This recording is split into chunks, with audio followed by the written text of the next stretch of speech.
This week I saw for the first time the movie Blues Brothers 2000, which came out in 1998. It's a sequel to the first Blues Brothers movie, which came out in 1980. Now, if you haven't seen the first Blues Brothers movie, you haven't lived yet, so see it. Now, as I said, I didn't see the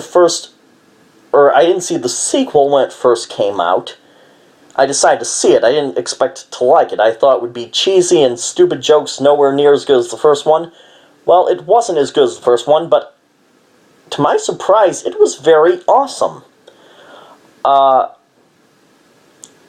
worth the effort. Perhaps the amazing thing is that they got back most of the original cast. I'm surprised that many of them were still alive by the time they made the sequel. And of course, some of them were dead, like Belushi and Cab Calloway, and they wrote the sequel with their characters already dead. But they had back the entire band. And I mean, they were aged, although they aged very well, but it was like, wow, that's them? Yeah.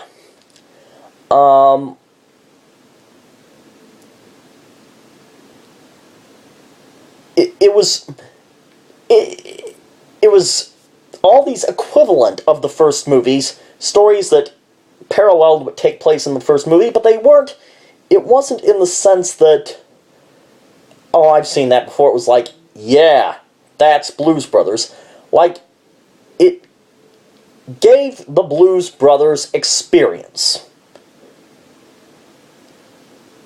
and satisfied the nostalgia. That's what it was all about.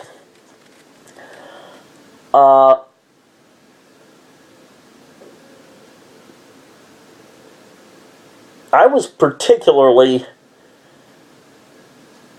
impressed early on when they were recruiting Matt and Blue Lou, and Aretha came and started singing, and Blue Lou just happened to have a sax with him. Just like Blue Lou just happened to have a sax with him in the Soul Food Cafe.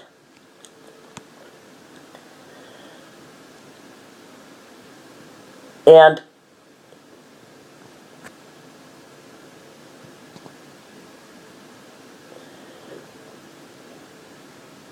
as for the story, okay, they're getting out of jail. Elwood's getting out of jail, as they were in jail at the end of the first movie.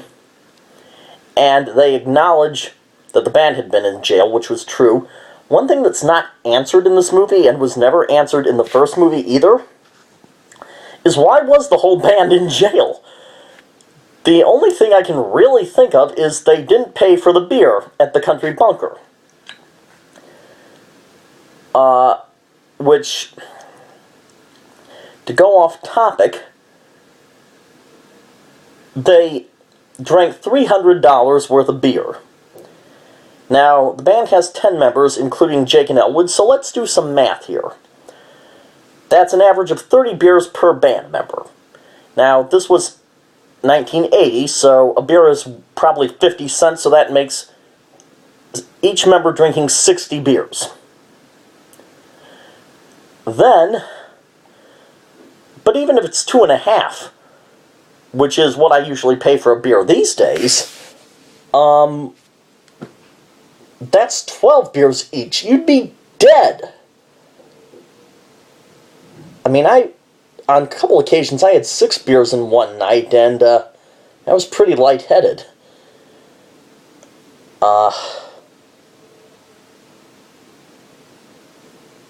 Some of the magical moments were just kind of out there, like a cab being raised through the tent, the Cajun Queen turning the Russians and the Confederates into mice, which, by the way, were the Nazis played by the same actors? Or I back that up. Were the Confederates played by the same actors as the Nazis? Kind of looked like them. And if it is, how did they survive falling in a car from higher than the John Hancock Center? Which, by the way, was not a digital effect. They attached it to a helicopter.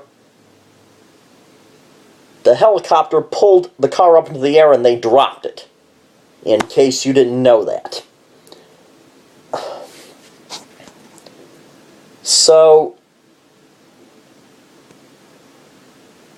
and it ends really on a cliffhanger, which was really the only way they could end it, given what was happening. They want Elwood for kidnapping, and you know, how do you really end that happily?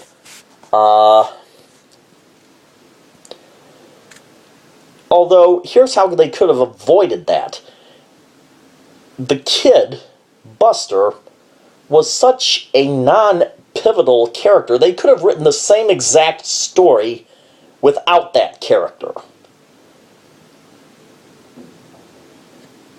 And I think the actor/character who really stood out was John Goodman.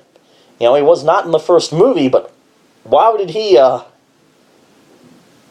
really steal the show, in my opinion. Okay, well, that's Blues Brothers 2000, and see it if you haven't.